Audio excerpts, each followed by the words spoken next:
ചന്ദ്രനിൽ ആദ്യം പട്ടിയല്ലേ അയച്ചത്. അതുപോലെ ഞങ്ങൾ കുറെ ആൾക്കാർ ഒരു പരീക്ഷണാർത്ഥം പോയതായിരുന്നു. ദീപൻ കുടിക്കുന്ന ബ്രാൻഡ് അറിയാമോ? ദീപൻ മുഴു കള്ളുകൂടിയല്ലേ. ഇതുവരെ നിന്റെ ഫോൺ ഞാൻ എടുത്തു. അയ്യോ ഇനി എടുക്കണം.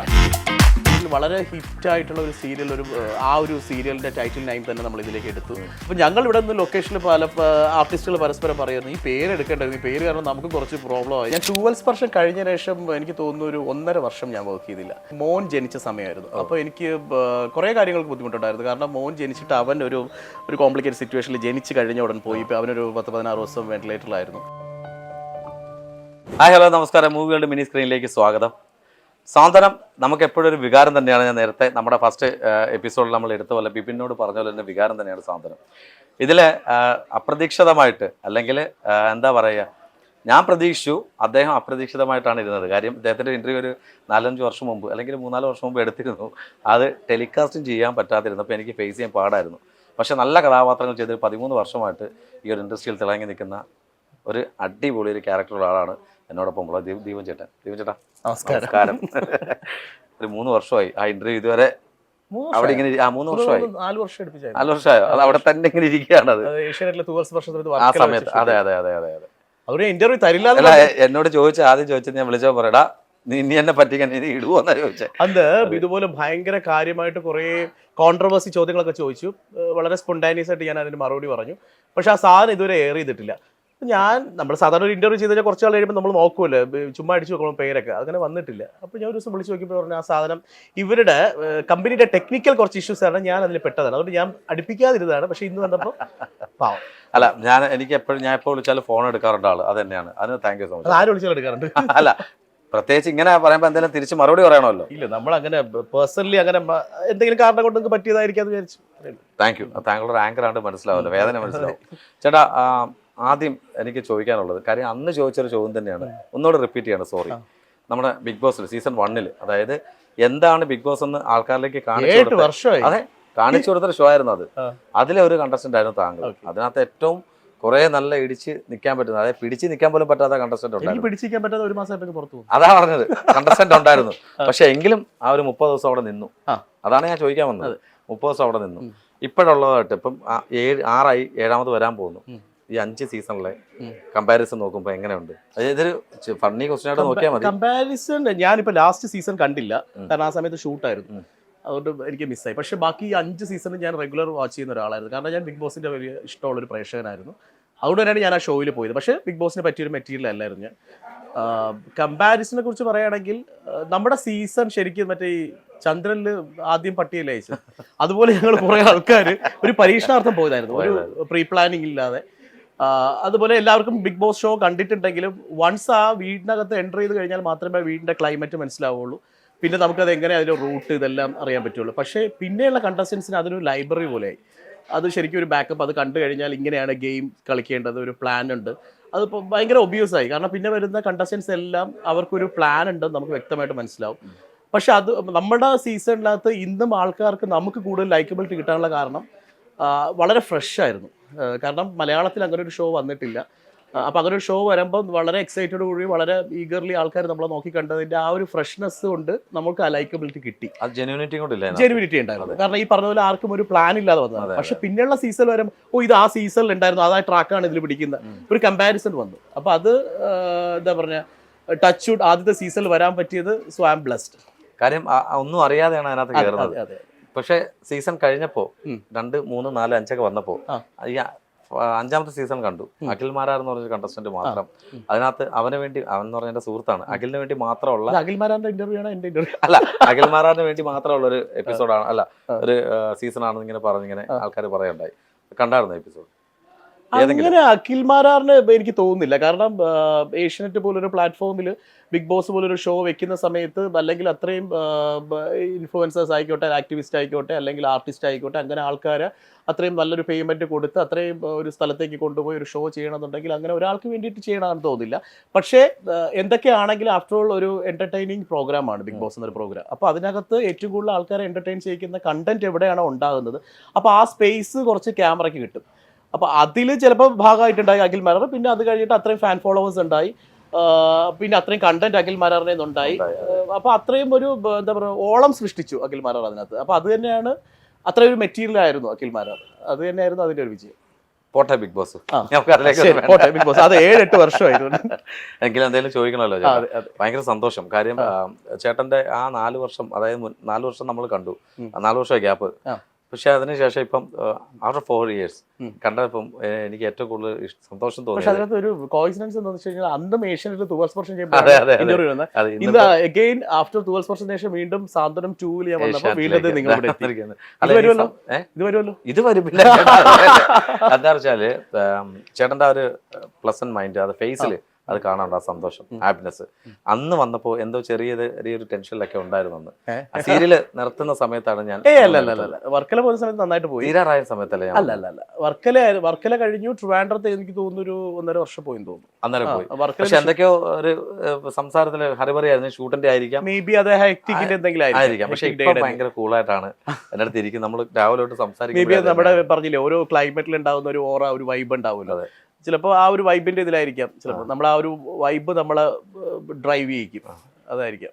ഈ വിക്കിപീഡിയയിൽ നോക്കിയപ്പോഴേ വിക്കിപീഡിയ ഞാൻ ക്രിയേറ്റ് ചെയ്തല്ലേ. ഇത് ഈ പറഞ്ഞ പോലെ അന്ന് ബിഗ് ബോസ് വന്ന സമയത്ത് ഈ പറഞ്ഞ പോലെ ആരൊക്കെ ക്രിയേറ്റ് ചെയ്തതാണ്. പക്ഷെ എല്ലാം ജെനുവിൻ ആണോ എന്ന് എനിക്ക് തോന്നുന്നില്ല. പിന്നെ ഫേവറേറ്റ് ആയിട്ടുള്ള ബ്രാൻഡ് പ്യൂമാന്ന് കൊടുത്തിട്ടുണ്ട്. വേറെ അങ്ങനെയൊന്നുമില്ല. അതിപ്പോ ഈ പറഞ്ഞ ഔട്ട്ലെറ്റ് ഇപ്പം എന്താ പറഞ്ഞ എല്ലാ ബ്രാൻഡുകളും ഞാൻ യൂസ് ചെയ്യും. എനിക്ക് കംഫർട്ട് അല്ലെങ്കിൽ നമ്മൾക്ക് അത് ഇടുമ്പോൾ ഒരു ലുക്ക് ആൻഡ് ഫീൽ നന്നായിട്ട് തോന്നുന്നുണ്ടെങ്കിൽ അത് ഏതാണെങ്കിലും ഇടാം. അത് അങ്ങനെ ഒരു ഇന്ന ബ്രാൻഡ് ഒന്നും ഇല്ല. പിന്നെ അതിനകത്ത് പിന്നെ രണ്ടാമത്തെ ക്വസ്റ്റ്യൻ, അതിനകത്തൊരു 4-5 ക്വസ്റ്റ്യൻ ചോദിച്ചോട്ടെ.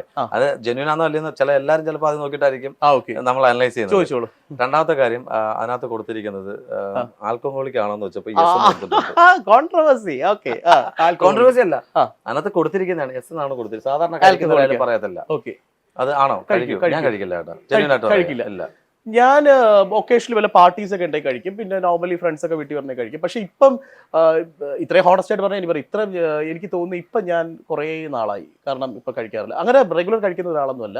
പക്ഷേ ഒക്കേഷണലി പാർട്ടീസ് ഉണ്ടെങ്കിൽ ഫ്രണ്ട്സ് ഒക്കെ ഉണ്ടെങ്കിൽ കഴിക്കും. അല്ലാതെ അങ്ങനെ ഇത് കൂടിയേ തീരുള്ളൂ അങ്ങനെയൊന്നുമില്ല. അത് കണ്ടോണ്ട് ഹോണസ്റ്റ് അല്ലാതെ ഇപ്പൊ കഴിക്കില്ല എന്ന് പറയേണ്ട ആവശ്യമൊന്നുമില്ല. ഞാൻ കഴിക്കാറുണ്ട്.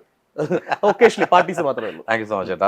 അതിനും റിപ്ലൈ കറക്റ്റ് ആയിട്ട് കിട്ടി. ഇനി അടുത്തത് ചോദിക്കുമ്പോൾ എങ്ങനെയാണ് അവിടെ നിന്ന് കിട്ടുന്നത് അറിയില്ലല്ലോ. കാര്യം താങ്കൾ ഒരു ആങ്കറാണ്, മറുപടി എങ്ങനെയാണെന്ന് അറിയത്തില്ല. എങ്കിലും പറയാം, ഇത് അവസാനം ഞാൻ എല്ലാത്തിലും ഹോണസ്റ്റ് റിപ്ലൈ തരും. പക്ഷെ തമിഴിൽ ദീപൻ കുടിക്കുന്ന ബ്രാൻഡ് അറിയാമോ? ദീപൻ മുഴു കള്ളുകൂടിയല്ലേ. ഇതുവരെ നിന്റെ ഫോൺ ഞാൻ എടുത്തു. അതിനകത്ത് അയ്യോ ഇനി എടുക്കണം. അതാ ഞാൻ പറയാം, തമിഴിൽ നോക്കിയിട്ടാണ് നല്ലപോലെ കൊടുക്കണേ കൊടുക്കും. അല്ല, അതിനുശേഷം ഫുഡ് കൊടുത്തിരിക്കുന്നത് അതിനകത്ത് നോൺ വെജ് കൊടുത്തിട്ടുണ്ട്, അതുപോലെ വെജ് കൊടുത്തിട്ടുണ്ട്, ദോശ അങ്ങനെയുള്ള കാര്യങ്ങൾ കൊടുത്തിട്ടുണ്ട്. കുറേ അധികം ഇത് ഫുഡ് ഐറ്റംസിന്റെ ഇത് കൊടുത്തിട്ടുണ്ട്. സത്യത്തിൽ ഏതാണ് ഫുഡിന്റെ എന്റെ ഫേവററ്റ് ഫുഡ് എന്ന് പറഞ്ഞാൽ അത് ഇപ്പൊ കിട്ടുന്നില്ല. കാരണം എന്റെ അമ്മ ഉണ്ടാക്കിയിരിക്കുന്ന ഫുഡുകളെല്ലാം എന്റെ ഫേവററ്റ് ഫുഡ് തന്നെയാണ്. അത് എന്റെ ആ ഒരു ടേസ്റ്റ് എന്റെ നാക്കിന് ഇതുവരെ പോയിട്ടില്ല. അപ്പം പാവ അതെന്റെ വൈഫിന് ഭയങ്കര ചലഞ്ചായി. കാരണം അമ്മ ഉണ്ടാക്കിയിരുന്ന ആ ടേസ്റ്റ് ഇങ്ങനെ പ്രോബ്ലമായിട്ട് ആയിട്ട് നിൽക്കുന്നുണ്ട്. എന്തുണ്ടാക്കിയാൽ എനിക്ക് ആ ടേസ്റ്റ് ബീറ്റ് ചെയ്യാൻ പറ്റുന്നില്ല. അപ്പോൾ അമ്മ ഉണ്ടാക്കിയ എല്ലാ ഫുഡും എൻ്റെ ഫേവററ്റ് ആണ്. അത് പ്രധാനമായിട്ട് അമ്മ ഉണ്ടാക്കിയിരുന്നത് നമ്മുടെ സാധാരണ ഹോംലി സൗത്ത് ഇന്ത്യൻ ഫുഡ് തന്നെയാണ്. ഈ നാടൻ ഫുഡൊക്കെയാണ് എനിക്കിഷ്ടം. എനിക്ക് ചൈനീസ് അങ്ങനത്തെ സാധനങ്ങൾ അധികം ഇഷ്ടമല്ല. പക്ഷേ once in a while try ചെയ്യും. മക്കളോടൊക്കെ പുറത്തൊക്കെ പോകുമ്പോഴും അവരോടൊക്കെ ഇരിക്കുന്ന സമയത്ത് കഴിക്കും. മസ്റ്റല്ല. പക്ഷേ എനിക്ക് സാധാരണ വീട്ടിലുണ്ടാക്കുന്ന നല്ല കോട്ടയം സ്റ്റൈൽ മീൻകറി, പുളിയൊക്കെ ഇട്ടിട്ടുള്ള മീൻകറി, ചക്ക, കപ്പ, ഇങ്ങനെ സാധനങ്ങൾ, അതുപോലെ ചീരത്തോരൻ.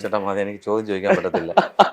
ഇങ്ങനെയുള്ള സാധനങ്ങൾ എനിക്ക് കഴിക്കും. പക്ഷെ ഞാൻ അധികം ഇപ്പൊ ചോറൊന്നും കഴിക്കാത്ത ഒരാളാണ്. കാരണം തടി കണ്ടല്ലോ, തടി വെച്ചിരിക്കുന്നുണ്ട്. ഫുഡ് ഒന്ന് കൺട്രോൾ ചെയ്യും. ചില സമയത്ത് ഒരു ചീറ്റ് ഡേ പോലെ സ്കിപ്പ് ചെയ്യും. അത്രേ ഉള്ളൂ, ഏതെങ്കിലും ദിവസം മാത്രം. അപ്പം ആ ചോദ്യം കഴിഞ്ഞു അതിനകത്തുള്ള. പിന്നെ അതിനകത്ത് കോമ്പറ്റീഷനിൽ ഏറ്റവും കൂടുതൽ ഡാൻസ് ആണ് കോമ്പറ്റീഷനിൽ പങ്കെടുത്തത്. സ്കൂളിലാണെന്ന് തോന്നുന്നു. സ്കൂളിംഗ് ടൈമിൽ ഉണ്ടായിരുന്നു. കാരണം ചോദിച്ചോട്ടെ, ക്ലാസിക്കൽ ഡാൻസ് പഠിച്ചിട്ടുണ്ട്? കുറച്ച് പഠിച്ചിട്ടുണ്ടെന്ന് വെച്ച് കഴിഞ്ഞാൽ അങ്ങനെ ഒരു ഭയങ്കര ഒരു ഇതല്ല. പക്ഷെ എന്നാലും പഠിച്ചിട്ടുണ്ട്. ഭയങ്കര പാഷനേറ്റ് ആയിരുന്നു.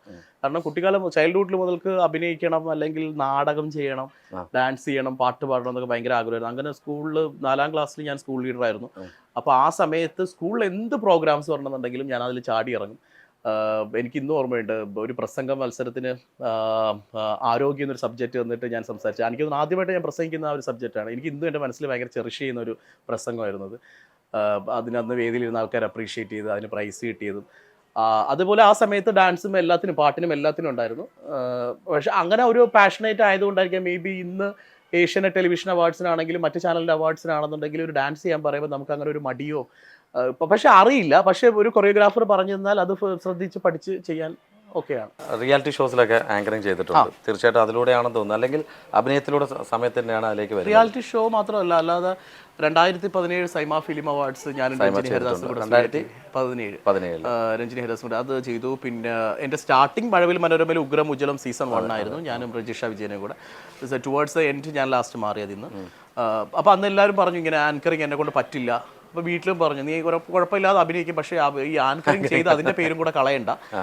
പക്ഷേ ഈ പറഞ്ഞതുപോലെ എന്നെ എന്തിലേക്ക് മാറ്റി നിർത്തുകയാണെന്നുണ്ടെങ്കിൽ എനിക്കത് ഭയങ്കര ഒരു ഫയർ ഉണ്ടാവും. അപ്പോൾ തിരിച്ച് ഞാൻ അതിലേക്ക് ഒരു കംബാക്ക് ഉണ്ടാവും. അങ്ങനെ രണ്ടാമത് ഞാൻ വരുന്നത് ഇന്നും എനിക്ക് ഓർമ്മയുണ്ട്, ഏഷ്യാനെറ്റിൽ നമ്മുടെ ഏഷ്യാനെറ്റിലെ പ്രൊഡ്യൂസർ ശശിയേട്ടൻ ഒരു ഈസ്റ്റർ പ്രോഗ്രാം എനിക്ക് ഏഷ്യാനെറ്റിൽ തന്നു, അത് ഹോസ്റ്റ് ചെയ്തു. സോ അത് ഭയങ്കര ഒരു കോൺഫിഡൻസ് ബിൽഡ് ചെയ്തു. സോ അതിനുശേഷം ഏഷ്യാനെറ്റ് പ്ലസ്സിൽ ഒരു ഷോ ടെലിഫോൺ മണിഫോൺ ചെയ്തു. പിന്നെ ലാസ്റ്റ് ചെയ്തത് സൈമ ഫിലിം അവാർഡ്സും നമ്മുടെ സി കേരളത്തിൽ ബോയിങ് ഷോ ആങ്കർ ചെയ്തു. ഏഷ്യാനെറ്റിന്റെ ടെലിവിഷൻ അവാർഡ്സിന്റെ റെഡ് കാർപ്പറ്റ് ചെയ്യുമായിരുന്നു. രണ്ട് ഡൗട്ടുകളുണ്ട്. കാര്യം ആസ് എ ആങ്കർ ഇപ്പൊ ഈ സൈമ അവാർഡ് ചെയ്യുമ്പോൾ മലയാളം കാറ്റഗറി വരുമ്പോൾ അതിൽ സൈമ അവാർഡ് ലൈവ് അല്ലായിരുന്നു. കാരണം സൈമ അവാർഡ് ശരിക്കും അത് ചെന്നൈയിൽ തന്നെ സൺ ടി വിയിൽ ഷൂട്ട് ചെയ്തതായിരുന്നു. സെയിം ലൈവ് സെറ്റിന്റെ സെയിം റിപ്ലിക്കേറ്റ് ഇവിടെ ചെയ്തു. അതിൽ ഞാൻ രഞ്ജിനി നിന്ന് അവർ തന്നിട്ടുള്ള സ്ക്രിപ്റ്റ് നമ്മൾ അതുപോലെ പറയുക. പിന്നെ ഈ പറഞ്ഞ ഫ്രണ്ട് ഓഫ് ക്യാമറ സ്റ്റേജ് ഡൈസും എല്ലാം കറക്റ്റ് ആയിരിക്കും, പക്ഷെ ഓഡിയൻസ് ഉണ്ടാവില്ല. കാരണം ഇത് എല്ലാ ലാംഗ്വേജിലും എടുക്കുന്നത് കൊണ്ട് മലയാളം സൂര്യ ടി വിക്ക് വേണ്ടിയിട്ട് നമ്മുടെ പോർഷൻസ് അതൊരു ചെറിയൊരു കൺഫ്യൂഷൻ ഉണ്ട്. കാര്യം കാണുന്ന ഓഡിയൻസ് വിചാരിക്കുന്നത്. പക്ഷേ രഞ്ജിനി അന്ന് അത് ദുബായിലായിരുന്നു. 2017 സൈമ അവാർഡ് സ്ഥലം ദുബായി ആയിരുന്നു. അപ്പൊ രഞ്ജിനി ദുബായി പോയി. അപ്പം അല്ലാതെ എനിക്ക് തോന്നുന്നു റെഡ് കാർപ്പറ്റും ബാക്കി രഞ്ജിനി ഹാൻഡിൽ ചെയ്തു. പക്ഷെ സ്റ്റേജ് വന്നിട്ട് ഇവിടെ സൂര്യ ടി വിക്ക് വേണ്ടി ടെലികാസ്റ്റ് ചെയ്തതിൽ ഞാൻ രഞ്ജിനി ആയിരുന്നു. അങ്ങനെയാണ് അതിനകത്ത് നമ്മൾ ക്യാമറ ക്രൂ മാത്രം വെച്ചിട്ട് ചെയ്തു. പിന്നെ അതുപോലെ തന്നെ ഈ ഉഗ്ര ഉജ്ജ്വലം ചെയ്യുന്ന സമയത്ത് ഇപ്പം രജിഷ വിജയനോട് ചെയ്യുമെന്ന് പറഞ്ഞു. ഇപ്പം രജിഷ വിജയൻ ഒരു വേറെ പാറ്റേൺ ആയി, ചേട്ടൻ വേറെ പാറ്റേണിലേക്ക് മാറി. എങ്കിൽ പോലും കോൺടാക്ട് ഉണ്ടോ? ഇപ്പം ലാസ്റ്റ് എനിക്ക് തോന്നുന്നു ഒരു 2-3 years ആയിട്ടില്ലാന്ന് തോന്നുന്നു. പക്ഷെ അതിന് മുന്നേ എപ്പോഴും കാരണം രജിഷയുടെ എൻ്റെയും ബർത്ത്ഡേ സെയിം ഡേ ആണ് ബർത്ത്ഡേ വരുന്നത്. അപ്പം അങ്ങനെ ഞങ്ങൾ രണ്ടുപേരും പരസ്പരം വിഷ് ചെയ്തു. പിന്നെ അല്ലാതെ എൻ്റെ കല്യാണ സമയത്ത് വിളിച്ച് സംസാരിച്ചിരുന്നു ഇങ്ങനെ. അല്ലാതെ ഇപ്പൊ റീസെന്റ് കുറച്ച് നാളായിട്ട് കോൺടാക്ട്സ് ഇല്ല. ഇപ്പൊ ഈ ഇൻഡസ്ട്രി ആയിട്ട് കുറേ നല്ല ബന്ധങ്ങളുണ്ട്, സിനിമയിലും സീരിയലായാലും. പക്ഷെ ചേട്ടൻ കുറച്ച് നാളുകൾക്കിടയിൽ എവിടെയോ മാറി മറിഞ്ഞ പോലെ, അല്ലെങ്കിൽ കാണാതെ പോയതായിരിക്കാം ഞാൻ, അല്ലെങ്കിൽ പലരും കാണാതെ പോയതായിരിക്കാം. അല്ല, സീരിയൽസിൽ കുറച്ച് ഗ്യാപ്പ് എടുത്തിട്ടുണ്ടായിരുന്നു. ഇല്ല, ഞാൻ തൂവൽ സ്പർശം കഴിഞ്ഞ ശേഷം എനിക്ക് തോന്നുന്നു ഒരു 1.5 വർഷം ഞാൻ വർക്ക് ചെയ്തില്ല. 1.5 വർഷം ഒരു ഗ്യാപ്പ് ഉണ്ടായിരുന്നു. കാരണം എനിക്ക് മോൻ ജനിച്ച സമയമായിരുന്നു. അപ്പോൾ എനിക്ക് കുറേ കാര്യങ്ങൾക്ക് ബുദ്ധിമുട്ടുണ്ടായിരുന്നു. കാരണം മോൻ ജനിച്ചിട്ട് അവൻ ഒരു കോംപ്ലിക്കേറ്റഡ് സിറ്റുവേഷനിൽ ജനിച്ച് കഴിഞ്ഞ ഉടൻ പോയി. ഇപ്പോൾ അവനൊരു 10-16 ദിവസം വെന്റിലേറ്ററിലായിരുന്നു. അപ്പോൾ അങ്ങനെയൊക്കെ വന്നപ്പോൾ മൊത്തത്തിൽ അത് ഫാമിലി ഒന്ന് ബാധിച്ചു. അതിൻ്റെ ഇതൊക്കെ കഴിഞ്ഞ് പിന്നെ മോൻ ഓക്കെ ആയി. പിന്നെ വളരെ ലേറ്റ് ആയിട്ടാണ് അവൻ്റെ നൈമിങ് സെറമണിയൊക്കെ നടത്തിയത്. പിന്നെ അതെല്ലാം കഴിഞ്ഞ് ഞങ്ങളൊന്ന് ഓക്കെ ആയതിനു ശേഷമാണ് ഞാൻ തിരിച്ച് ബാക്ക് ടു വീണ്ടും ഇതിലേക്ക് ജോയിൻ ചെയ്തത്. അത് കഴിഞ്ഞ് ജോയിൻ ചെയ്തത് ഫ്ലവേഴ്സിൽ സുഗമോ ദേവിയായിരുന്നു. സോ അതെനിക്ക് എടുത്തു പറയേണ്ടതായിരുന്നു. കാരണം വളരെ പറഞ്ഞത് നിങ്ങൾ ഇത്രയും നോട്ടീസ് ചെയ്ത് ഞാൻ അറിഞ്ഞില്ല. 1.5 വർഷം. കാരണം ഞാൻ സജീവമായിട്ട് വർക്ക് ചെയ്തിരുന്ന ആളായിരുന്നു. എനിക്ക് തോന്നുന്നു ഈ 13 വർഷത്തിനകത്ത് 1.5 വർഷം ആദ്യമായിട്ടാണ് ഞാനൊരു ബ്രേക്ക് ഉണ്ടായത്. ഞാൻ മൊത്തത്തിൽ മെന്റലി ഇച്ചിരി ഡൗൺ ആയിരുന്നു ആ സമയത്ത്. ഞാൻ ഇത്ര നിങ്ങൾ നോട്ടീസ് ചെയ്ത് അറിഞ്ഞില്ല, മെന്റലി ഡൗൺ ആയിരുന്നു. അപ്പോൾ ഞാൻ പുള്ളിക്കാരത്തിയോടും പറഞ്ഞു ഞാനൊന്ന് ഓക്കെ ആയിട്ട് ഞാൻ തിരിച്ച് വർക്ക് എടുക്കുകയുള്ളൂ. അപ്പോൾ എനിക്കത് ഭയങ്കര സപ്പോർട്ടായിരുന്നു വൈഫ്. അപ്പോൾ അങ്ങനെ ഞാൻ തിരിച്ച് ഓക്കെ ആയി വന്നു. അപ്പോൾ അങ്ങനെ ഇരിക്കുന്ന സമയത്തായിരുന്നു ഡയറക്ടർ ഫൈസൽ അടിമാലി. അപ്പോൾ ഫൈസലിക്ക് ഞാനും തമ്മിൽ എനിക്ക് എൻ്റെ ഒരു മൂത്ത ജ്യേഷ്ഠനെ പോലെയാണ് ഫൈസലിക്ക്. എൻ്റെ എല്ലാ കാര്യങ്ങൾക്കും എൻ്റെ വിഷമ സമയങ്ങളിലും സന്തോഷ സമയത്തും എൻ്റെ കൂടെ വന്നൊരു മനുഷ്യനാണ്. അദ്ദേഹത്തിന് കുറേ വർക്കുകൾ ഞാൻ ചെയ്തിട്ടുണ്ട്. ഇന്ന് സാന്ത്വനത്തിൻ്റെ പ്രൊഡ്യൂസർ, സാന്ത്വനത്തിൻ്റെ ലൊക്കേഷനിലായിരിക്കുന്നത്. സാന്ത്വനത്തിൻ്റെ പ്രൊഡ്യൂസർ ആദ്യമായിട്ട് പ്രൊഡ്യൂസ് ചെയ്ത അടുത്തടുത്ത 3 സീരിയൽ നായകനായിരുന്നു ഞാൻ. ആ 3 സീരിയൽ ഡയറക്റ്റ് ചെയ്ത് ഫൈസൽ അടിമാലിയാണ്. അപ്പോൾ ആ ഒരു ബന്ധം അങ്ങനെ തന്നെയുണ്ട്. അങ്ങനെ ഇരിക്കുന്ന സമയത്താണ് ഞാൻ ഈ ബ്രേക്ക് എടുത്തിരിക്കുന്ന സമയത്ത് ഇതുപോലെ എൻ്റെ കാര്യങ്ങൾ ഒരു ഇഷ്ടം കൊണ്ട് അന്വേഷിക്കുക കാര്യങ്ങൾ ചെയ്തപ്പോൾ എന്നോട് ഇങ്ങനെ ഒരു ദിവസം പറഞ്ഞു, ഞാൻ എൻ്റെ സീരിയൽ ഫ്ലവേഴ്സിൽ സുഗമോ ദേവിയിൽ ഒരു ക്യാരക്ടർ ഞാൻ നിനക്ക് പ്ലാൻ ചെയ്യുന്നുണ്ട്, നീ വന്ന് ജോയിൻ ചെയ്യും, നീ ഒരു ബ്രേക്ക് എടുത്തിരിക്കൽ. അങ്ങനെ ഞാൻ സുഗമോ ദേവിയിൽ ജോയിൻ ചെയ്ത് കഴിഞ്ഞ് എനിക്ക് തോന്നുന്നു ഒരു വീക്ക് 2 വീക്ക് കഴിഞ്ഞ് ടെലികാസ്റ്റ് കഴിഞ്ഞിട്ട് എനിക്ക് പർവറ വർക്സിൻ്റെ കോഴ്സ് വന്നു. എനിക്ക് അതിനുശേഷം സൂര്യന്ന് വന്നു. പല ചാനലിൽ നിന്ന് വന്നു. പിന്നെ വന്നതാണ് മഴവിൽ മനോരമയിൽ കഥാനായിക എന്ന് പറഞ്ഞൊരു സീരിയൽ. അത് ചെയ്തു. അത് ചെയ്തുകൊണ്ടിരിക്കുന്ന സമയത്ത് തന്നെയാണ് സാന്ത്വനത്തിന്റെ ഡിസ്കഷൻ വന്നത്. എനിക്ക് തോന്നുന്നതേ ചേട്ടൻ ഫ്രെയിമിൽ കാണാൻ വേണ്ടി ഇരുന്നായിരിക്കും, ആൾക്കാർ കാത്തിരുന്നായിരിക്കും. അങ്ങനെയൊന്നുമില്ല, അതൊക്കെ ചുമ്മാ ഒരു പുള്ളിങ് ആയി പോയിട്ട്. പക്ഷെ ഞാനത് ഫൈസലിക്കോട് പറഞ്ഞു, അത് എനിക്ക് ഭയങ്കര ഒരു ഐശ്വര്യം തന്നെയായിരുന്നു ആ പ്രോജക്റ്റ്. കാരണം ഞാൻ ആ 1.5 വർഷം ബ്രേക്ക് കഴിഞ്ഞപ്പം ഞാൻ എൻ്റെ മനസ്സിൽ വിചാരിച്ചു, സാറിന് നമ്മൾ ആൾക്കാർ മറക്കും, അല്ലെങ്കിൽ ഇൻഡസ്ട്രിയിലുള്ള ആൾക്കാർ കുറച്ച് മറക്കും, പിന്നെ വീണ്ടും ആൾക്കാരൊക്കെ നോക്കിയിട്ടായിരിക്കും നമ്മളെ വീണ്ടും ആ ഒരു ഡേറ്റ വിളിക്കുന്നത്. പക്ഷേ എന്തോ ഫ്ലവേഴ്സിൽ വന്ന് ഈ ഫൈസലിക്കോട് പ്രോജക്റ്റ് ചെയ്തതും പർവറ കോൾസ് വന്നു. ഞാൻ ആദ്യമായിട്ടാണ്, ഞാൻ ഒരു സമയത്ത് ഒരു സീരിയൽ ചെയ്യുന്ന ഒരാളായിരുന്നു.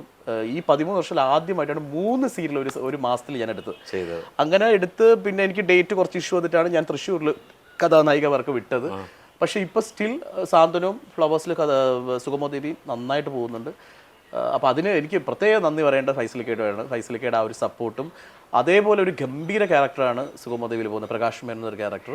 അതിൻ്റെ നേരെ ഓപ്പോസിറ്റാണ് വളരെ കാം ആൻഡ് കമ്പോസ്ഡ് ആയിട്ട്, വളരെ പാവമായിട്ട്, വളരെ സ്ട്രെയിറ്റ് ഫോർവേഡ് ആയിട്ട്, വളരെ സിൻസിയർ ആയിട്ട്, അച്ഛനെ സ്നേഹിക്കുന്ന, കുടുംബത്തെ സ്നേഹിക്കുന്ന ഒരു മകനായിട്ട് സാന്ത്വനത്തിന് മൂത്ത മകനായിട്ട്. സാന്ത്വനത്തിന് തന്നെ നമുക്ക് ഒരു ചോദ്യം ചോദിക്കാം. അതിൽ തന്നെ ഇത് സീസൺ 1 തന്നെ നമുക്ക് പറയാം. പാർട്ട് 1 നല്ല രീതിയിൽ പോയിക്കൊണ്ടിരുന്ന ഒരു സീരിയലാണ്. ഈ പാർട്ട് 2 നല്ല രീതിയിൽ ഭയങ്കര സൂപ്പർ ഹിറ്റ് ആയിരുന്നു. അതെ, അത് എല്ലാവരും ഇരുന്നിട്ട് സ്വീകരിച്ചാണ്. അത് ഭയങ്കര ടാസ്ക് ആയിരുന്നു, നമുക്ക് ഭയങ്കര ചലഞ്ചായിരുന്നു. അതെ, അതിലേക്കാണ് ഞാൻ വരുന്നത്. അപ്പോൾ ഡയറക്ടർ പെട്ടെന്നുള്ള ഒരു വിയോഗം, അതാണ് ആ സീരിയലിൽ നിൽക്കാനുള്ള കാരണം. അതിനെക്കുറിച്ച് സംസാരിച്ചതിന് ശേഷം നമുക്ക് കേട്ടോ ഈ ഒരു കഥാപാത്രത്തിലേക്ക് വരാം. അതാ ഇങ്ങനെ ഒരു സീരിയലാണ് സാന്ത്വനം നമ്മൾ പാർട്ട് 2 ആണ് എടുക്കുന്നത്. 1 എടുക്കുമ്പോൾ കുറേ ടാസ്കുകളുണ്ട്, ചേട്ടൻ പറഞ്ഞ പോലെ തന്നെ. ഡയറക്ടർ ചെയ്തു വെച്ചിരിക്കുന്നത്, അല്ലെങ്കിൽ അഭിനയിച്ച് വെച്ചിരിക്കുന്നത്, പ്രൊഡ്യൂസർ ആയാലും ചിപ്പു ചേച്ചി, രഞ്ജിത്തേട്ടൻ. അപ്പോൾ ഈ ഒരു കോംബോ തന്നെ ഭയങ്കരമാണ് അതിനകത്ത്.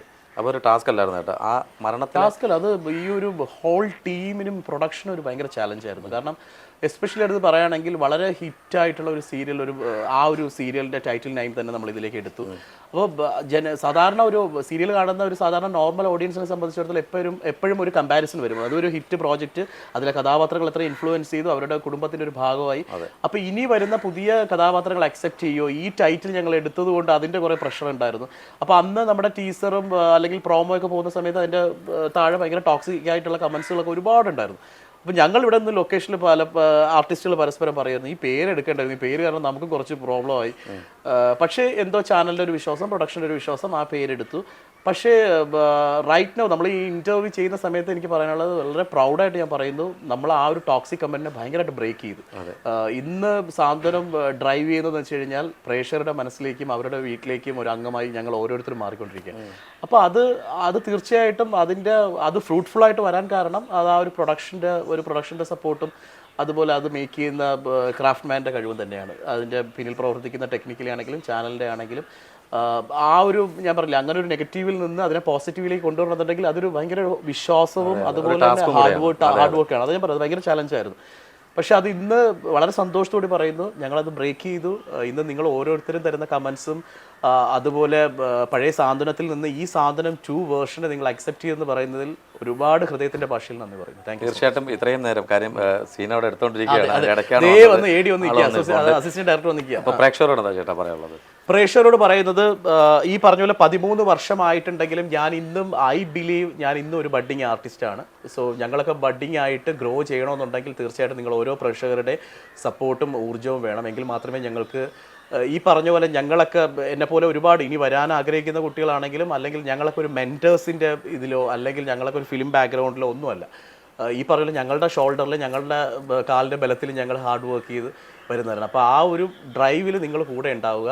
നല്ലതാണെങ്കിലും ചീത്തയാണെങ്കിലും വളരെ ജെന്യുവിനായിട്ട് കമൻറ്റ് ചെയ്യുക. ഇന്നത്തെ ഒരു സൈബർ ഇടങ്ങളിൽ വരുന്ന കമൻസുകളൊക്കെ വളരെ ജെന്യുവിനല്ല, ടൈം പാസിങ്ങിന് വേണ്ടിയിട്ട് മറ്റുള്ളവരുടെ വികാരങ്ങളെ മാനിക്കാതെ വരുന്ന കമൻസുകളാണ്. അപ്പോൾ അതിൽ ഒന്നും പെടാതെ വളരെ ജെന്യുവിനായിട്ട് അഭിപ്രായങ്ങൾ പറയുക.